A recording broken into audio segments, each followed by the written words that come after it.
Well, hello everyone. Welcome back to the World of Driftwood Works.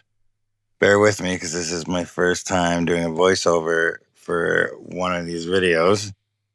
So this video is going to be about me building the first river skateboard.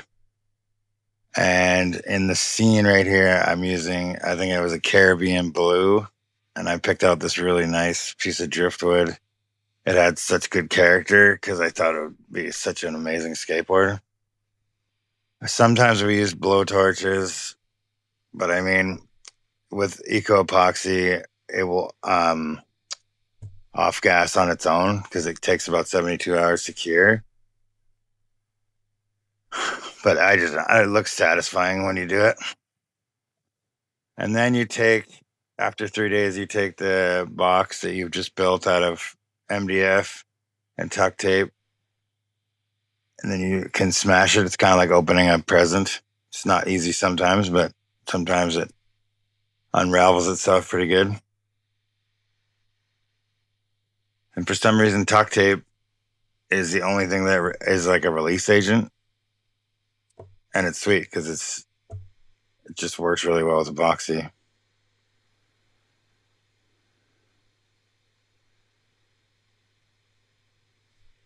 The satisfying part is when you finally get to open it, and then you get to see the backside, kind of like it'll be the top of the skateboard. The X-Acto blade is your best friend, that's for sure. And then you kind of need like a chisel of some kind, and then you can pop it. And like I said, it looks so cool from the bottom.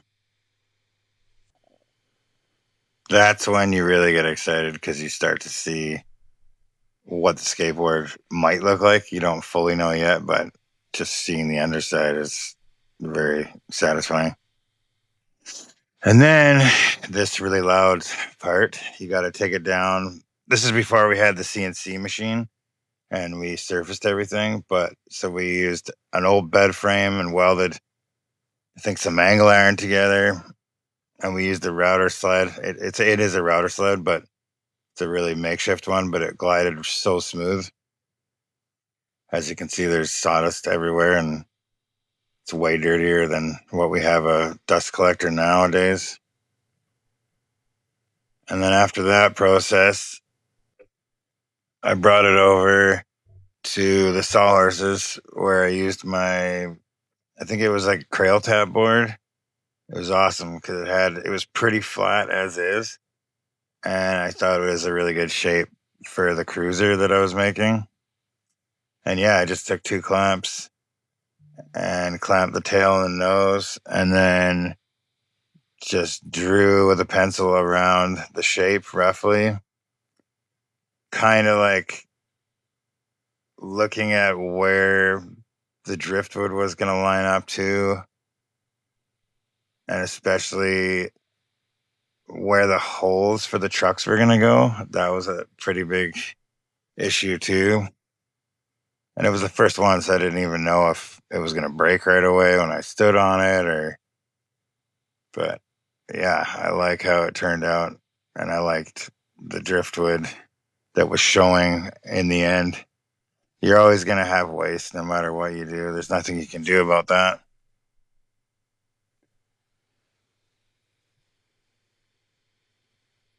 But after marking it, I use the Festool jigsaw. I highly recommend using a Festool with any jigsaw. I mean, you could probably get away with using a different type of jigsaw, but this one has like no deflection. It cuts up to like 7 inches. You can get massive blades for it, but cutting through epoxy is a very slow process, and you got to have a really sharp blade. That's for sure. And plus, it's got this really cool light that's attached to it as you're cutting. You don't lose your line. It's somehow every time as it's going up and down, the light's flashing. It's kind of weird to get used to, but as soon as you're used to it, it's epic how good it can cut. And I was also using an air compressor to blow away the extra epoxy, but it's super satisfying. Don't cut into the sawhorse, obviously. And also the video is sped up. Then I switched over to the hand router, and I think I used a 1/8 round over bit. But I mean, you could use a quarter if you want.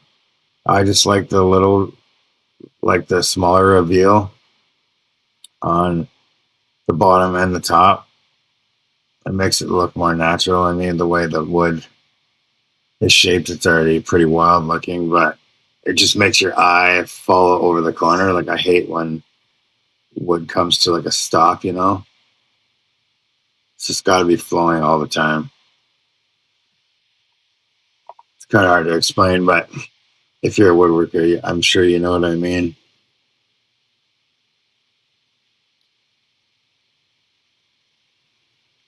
Yeah, I think this was the top. And then switch over to the bottom. I was very excited, as you can see. This was also back in 2018. I think it was winter was just starting.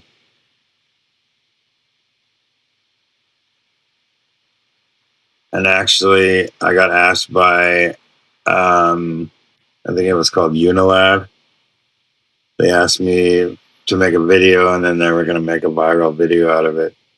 And they ended up making it. And then we got like a bunch of new followers. And then in this section, I'm drilling the 4 holes for the trucks. So I'm actually taking all the footage that I had filmed for them, but this is all the stock footage, and then I'm showing it to you guys for the first time. So with the sanding process, I usually start at 80, 120, 220 with the palm sander. Some people go further with like 1,000, 2,000, 3,000 with wet sanding. But I feel like with the finish I was using, it was going to be fine, especially using UV epoxy for the top. It's super thick, and it's very, very, it can handle pretty much anything. It's very satisfying. Also, applying with a glove. You can use the scraper they give you, but I found using a glove worked super good in this case. And as a woodworker, you know how satisfying it is to finally see the product come to life. And this looked crazy. This is just another angle I think I took. And you can see the GoPros filming from the other side. But yeah, if you've never used UV epoxy, it's a great product. It's made by Eco Epoxy. And Eco Epoxy is actually it's made from a derivative of soybeans. So it's less toxic, but obviously don't drink it. But I think the color worked so well with the driftwood in this project.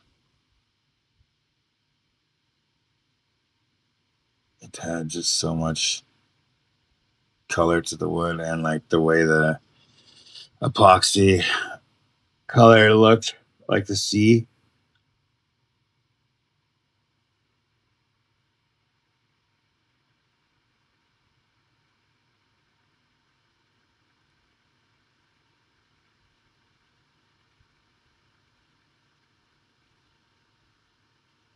Yeah, like the close up is wild.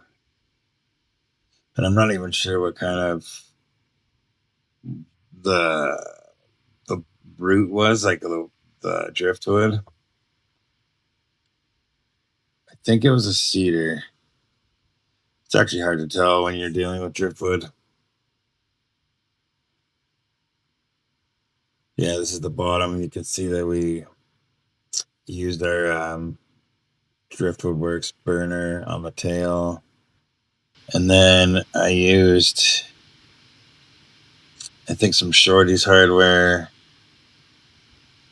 And I think there were Royal trucks that I used. It was actually off the same Crail Tap board that I initially used for the template. And it was starting to get exciting because now I'm putting the trucks and wheels on. And then boom, you got a skateboard. First Driftwood skateboard ever made that I know of. I was just stoked. And then I was like, you know what? Let's go bomb a hill.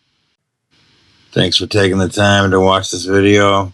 I hope you enjoyed it. Please subscribe, like, and if you want to know any more information, we've got tons of other links below that you can check out. Thanks, and keep on rocking in the free world.